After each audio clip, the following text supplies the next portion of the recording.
Oke, bismillahirrahmanirrahim. Assalamualaikum warahmatullahi wabarakatuh, teman-teman semua. Di sini aku sekarang mau sedikit ngebahas tentang beberapa pertanyaan-pertanyaan yang sering ditanyakan ke aku pribadi terkait kaderisasi. Nah, salah satu pertanyaan yang sering banget ditanyain ya ketika ngebahas kaderisasi itu adalah sebenarnya eh, tugas kaderisasi itu tugasnya siapa gitu dalam sebuah organisasi. Biasanya yang nanya adalah tim divisi kaderisasi atau divisi pembinaan mungkin ya, di setiap organisasinya lah yang nanya, sebenarnya tugas kaderisasi itu ditugaskannya ke siapa sih gitu, di divisi apa kayak gitu ya. Dan aku juga paham sih kenapa mereka nanya kayak gitu karena biasanya di beberapa organisasi-organisasi yang ada di beberapa kampus-kampus di Indonesia memang semua beban kaderisasi itu dibebankan ke divisi kaderisasi itu dan biasanya mereka ngerasa overload dengan beban untuk melakukan program kaderisasinya sehingga em, mereka mempertanyakan itu gitu karena kayaknya ini nggak logis nih beban kerja sebanyak ini tapi dikerjain sama satu divisi aja. Nah, eh nah, untuk menjawab hal ini, mungkin aku ingin menjelaskan satu hal ya, yang ini mungkin cukup basic banget dalam program kaderisasi, di mana secara umum kaderisasi itu bisa kita bagi menjadi dua bentuk yang berbeda. Pertama, kaderisasi yang bentuknya formal, sama yang kedua, kaderisasi yang bentuknya informal. Nah, kaderisasi yang bentuknya formal ini adalah kaderisasi yang dibikin dalam sebuah kegiatan tertentu. Contohnya misalnya eh, ketika ada ini ya penerimaan mahasiswa baru atau misalnya ada masa orientasi organisasi ya, kita baru rekrutmen terus ada pelatihan-pelatihan atau misalnya ada pelatihan kepemimpinan untuk calon apa namanya penerus organisasi atau apalagi ya program-program kekeluargaan misalnya itu mungkin bisa termasuk juga ke program-program kaderisasi yang dilaksanakan secara formal. Atau misalnya kalian nih ada di salah satu divisi di organisasi kalian yang butuh pelatihan secara khusus per divisinya. Misal ada pelatihan desain untuk divisi Pubdoc atau pelatihan manajemen keuangan untuk Sekben misalnya. Nah, itu bisa tuh masuk ke divisi kaderisasi itu yang bikin apa namanya? Yang termasuk ke kaderisasi formal. Nah, sementara satu lagi kaderisasi non formal adalah bentuk kaderisasi yang di luar eh, program-program yang dilaksanakan secara formal. Contohnya apa? Nah, sederhananya kaderisasi non formal ini adalah bentuk kaderisasi dengan menggunakan media contoh atau teladan. Nah, untuk bisa menyampaikan apa yang eh, nilai-nilai apa yang ingin disampaikan dalam organisasi dan ditanamkan kepada anggota-anggotanya. Contohnya misalnya kayak gini, ketika teman-teman nih di organisasinya punya value atau punya nilai-nilai organisasi atau punya budaya organisasi tentang tepat waktu atau tentang menghargai waktu. Nah, salah satu cara untuk membuat orang-orang memahami bahwa organisasi kalian ini memiliki budaya atau nilai tentang menghargai waktu. Nah, kalian sebagai orang yang udah cukup lama berada di organisasi tersebut, kalian harus menjaga nilai ini dengan mengamalkan nilai-nilai organisasi ini. Jadi ketika misalnya kalian rapat, itu nggak telat ketika rapat itu mengakhirinya juga pas. Dan berimplikasi ke kalau misalnya kita mau rapatnya dimulainya tepat waktu dan diakhiri tepat waktu berarti kita harus membuat rapat yang efektif. Kalian nanti bisa bikin sistem-sistem untuk biar rapat kalian itu bisa efektif, kayak misalnya ada apa namanya ada agenda rapat dulu nih, misalnya yang nanti disebar ke orang-orang yang mau mengikuti rapat. Beberapa organisasi yang aku temui ya, beberapa hal baik yang bisa diikuti bahkan mereka bikin rundown rapat ya. Jadi pembukaan berapa menit, habis pembukaan kita ngebahas topik A berapa menit, keputusan apa yang ingin didapatkan ya dalam rapat itu. Terus habis sesi itu apalagi dan dokumen apa sih yang perlu dibawa dan perlu dipelajari sebelum rapat kita dimulai dan tujuan rapat itu tuh menghasilkan keputusan apa di organisasi nanti misalnya. Jadi nanti rapatnya bisa bisa sesuai dan kita bisa ngeliat nih di waktunya nih kita udah berjalan nih diskusi ini selama 15 menit, sisa 5 menit lagi nih kita untuk menentukan keputusan terkait topik A misalnya kayak gitu. Jadi progres rapatnya jadi efektif yang nanti akan berimplikasi kepada rapatnya juga selesainya efektif, selesainya tepat waktu gitu.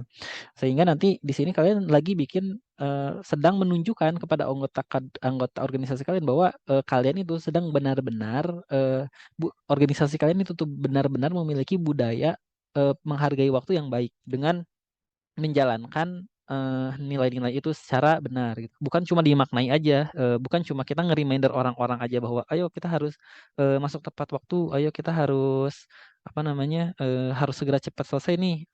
Ayo kalau misalnya nggak bisa ikut rapat konfirmasi misalnya gitu. Tapi memang benar-benar kita seriusin sampai kita bikin SOP-nya, kita bikin apalagi ya, bikin ya peraturannya mungkin ya. Nggak cuma sekedar reminder-reminder aja. Nah, atau misalnya kita punya ini nih, punya value tentang continuous improvement ya di organisasi kita.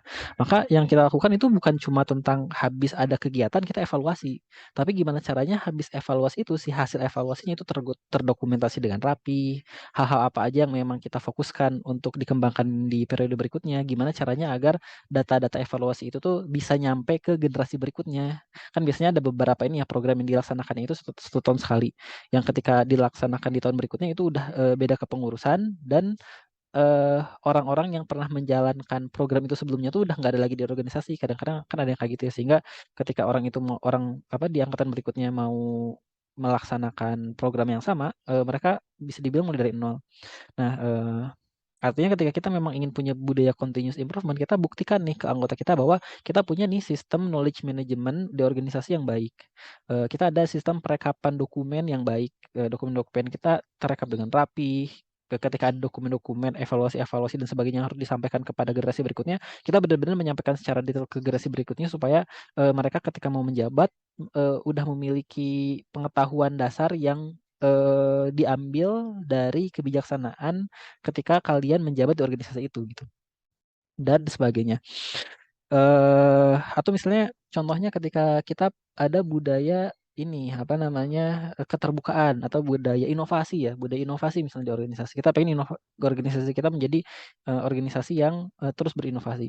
Tapi misal ketika rapat ya ada anggota baru nih yang mengusulkan idenya terus ternyata idenya nggak terlalu bagus, terus akhirnya kita apa namanya mengomentari bahwa ide itu bukan ide yang terlalu bagus misalnya ya, kita memojokkan orang yang ngasih ide itu atau misalnya ide itu tidak diberikan apresiasi ya, orang yang memberikan ide itu tidak diberikan apresiasi sehingga dia memiliki asumsi bahwa memang ternyata organisasi ini ketika memang aku ingin menyampaikan ide aku ternyata ide aku ini enggak di apa namanya enggak dihargai dan pada akhirnya mereka tidak mau mengide lagi ke depannya. Padahal mereka tahu bahwa di organisasi itu ada budaya inovasi. Sehingga ada ketidaksinkronan antara apa yang memang perlu mereka miliki dengan apa yang benar-benar terjadi di lapangan.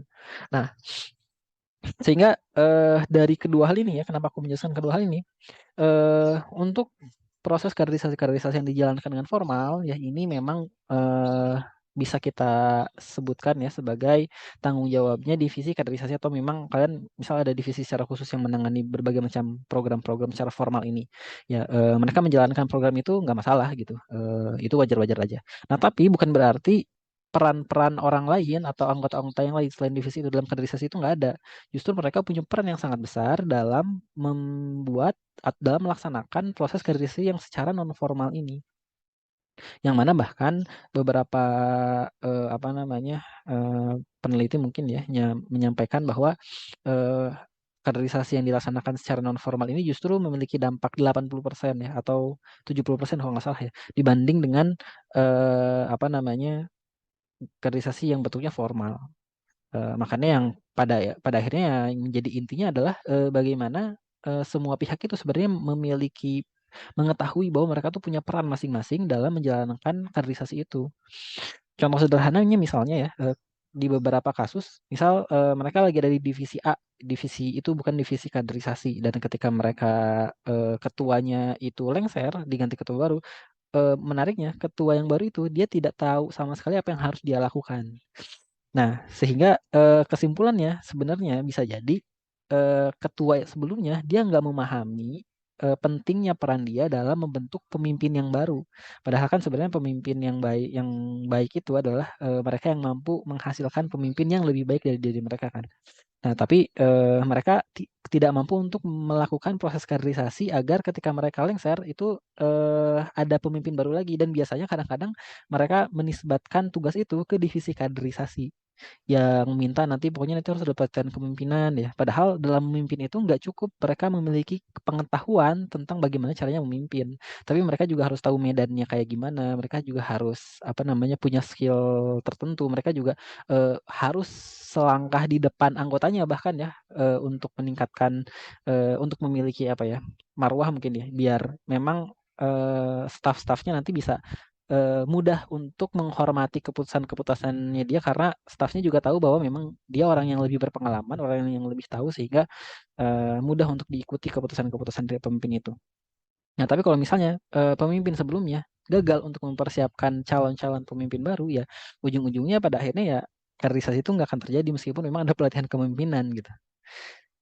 Karena ya pemimpin barunya nggak tahu medannya kayak gimana, mereka pengetahuannya juga biasa-biasa aja, bahkan mungkin ada beberapa staf yang lebih jago misalnya dari ketuanya dan mikirnya ini kayaknya ketuanya ini tidak bisa dipercaya nih omongannya atau keputusannya misalnya. Sehingga nanti ya keretakan itu nanti mulai dari sana. Nah, makanya ini mungkin yang perlu digarisbawahi ya untuk kalian semua yang mungkin sekarang sedang menjalankan organisasi di kampus dan merasa kok memang ada kok sepertinya ada yang salah nih dari organisasi kita, kenapa organisasinya gini gitu-gitu terus. Mungkin salah satunya adalah karena kita semua cuma fokus untuk menjalankan proker kita aja yang nanti akan tertulis secara formal di laporan pertanggungjawaban mungkin ya. Divisi A punya tugas apa A B C D E, mereka fokus untuk mengerjakan itu, tapi mereka lupa untuk memastikan bahwa memang generasi berikutnya itu mampu untuk melanjutkan warisan yang udah mereka buat sebelumnya. Oke, mungkin segitu aja untuk video kali ini. Mudah-mudahan cukup singkat dan cukup bermakna.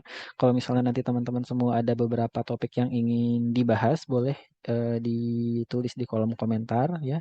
Nanti kita bahas beberapa persoalan-persoalan yang terkait dengan organisasi dan kaderisasi di kampus-kampus terutama ya. Mungkin gitu aja dari aku. Terima kasih dan mohon maaf kalau misalnya ada kesalahan.